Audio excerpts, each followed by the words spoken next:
കണ്ണൂർ പഴയങ്ങാടിയിൽ വൻ സ്പിരിറ്റ് വേട്ട 10,000 litre സ്പിരിറ്റാണ് excise സംഘം പിടികൂടിയത്. ബിജീഷ് ഗോവിന്ദനുണ്ട് വാർത്തയുടെ വിശദാംശങ്ങൾ നൽകാൻ.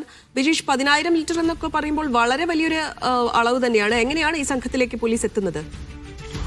ഇതിനകത്ത് കാസർഗോഡ് എക്സൈസ് കമ്മീഷണർക്ക് ലഭിച്ച ഒരു രഹസ്യ വിവരത്തിന്റെ അടിസ്ഥാനമാണ് ഈ സ്പിരിറ്റ് വേട്ടയ്ക്ക് പിന്നിലുള്ളത് എന്നുള്ളതാണ് ലഭ്യമായിരിക്കുന്ന വിവരം.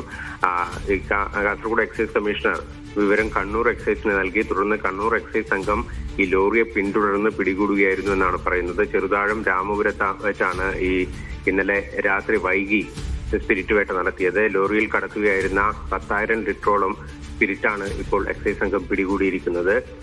ലോറിക്ക് മുകളിലായിട്ട്, അതായത് ഈ സ്പിരിറ്റ് ക്യാനുകൾക്ക് മുകളിലായിട്ട് ഉമിച്ചാക്കുകൾ നിറച്ച നിലയിലായിരുന്നു. അപ്പോൾ എക്സൈസ് സംഘം പരിശോധിക്കുമ്പോൾ ആദ്യം ഉമിച്ചാക്കുകളാണ് കണ്ടത്. തുടർന്ന് ഈ ചാക്കുകൾ മാറ്റി പരിശോധിച്ചപ്പോഴാണ് കന്നാസുകൾ നിറച്ചു വെച്ചിരിക്കുന്ന സ്പിരിറ്റ് എക്സൈസ് സംഘം കണ്ടെത്തിയത്. തുടർന്ന് ഈ ലോറിയുടെ ഡ്രൈവറെ എക്സൈസ് സംഘം കസ്റ്റഡിയിൽ എടുത്തിട്ടുണ്ട്. മഹാരാഷ്ട്ര രജിസ്ട്രേഷൻ വാഹനമാണ് എക്സൈസ് സംഘം ഇന്നലെ പഴയങ്ങാടിയിൽ വെച്ച് പിടികൂടിയത്.